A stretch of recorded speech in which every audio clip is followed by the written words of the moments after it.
Ticket ఇవ్వలేదు. ఆ రోజు ఇండైరెక్ట్ గా మమ్మల్ని అగౌరవపరిచారు కాబట్టే వచ్చాను.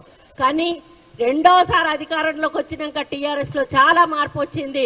ఆ మార్పుతోటి డబ్బులు కోట్ల రూపాయలు సంపాదించుకొని అహంకారము బలుపు వచ్చి ఆ బలుపుతోటి ఏం చేస్తున్నారో కన్ను మిన్ను కానకుండా ప్రజల సొమ్మంతా కోట్ల రూపాయలు దండుకొని ఈరోజు ఒకటేసారి అధికారం పోగానే పిచ్చి పట్టి ఈరోజు బజార్లో మనుషుల కన్నా అధ్వానం, పశువుల కన్నా అధ్వానం.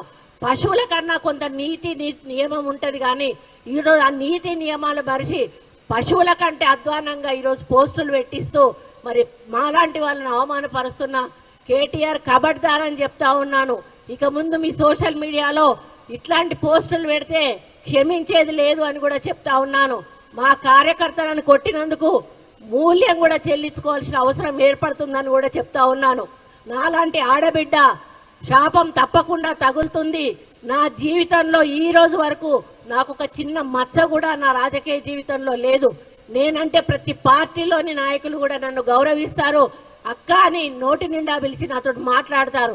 ఈరోజు ఆంధ్ర రాష్ట్రానికి వెళ్తే నన్ను అందరూ అక్క అని పిలుస్తారు, నా భర్తను అందరూ కూడా బావ అని పిలుస్తారు.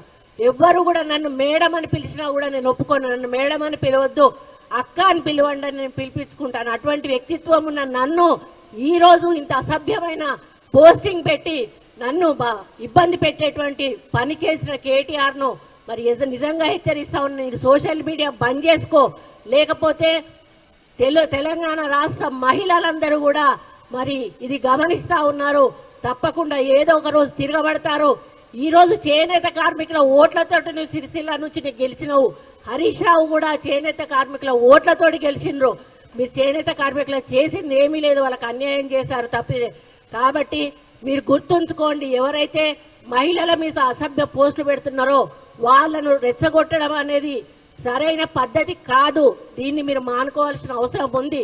మీరు ప్రభుత్వం ఏదైనా తప్పులు చేస్తే వాటి మీద మీరు మాట్లాడండి, మాకేం అభ్యంతరం లేదు.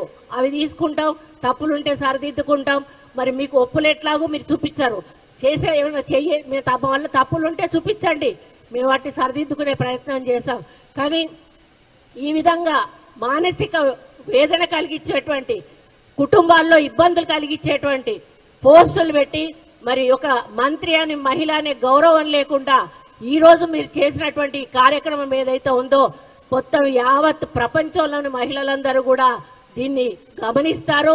తప్పకుండా అందరూ కూడా దీన్ని వ్యతిరేకిస్తారన్న విషయాన్ని గుర్తుపెట్టుకోండి.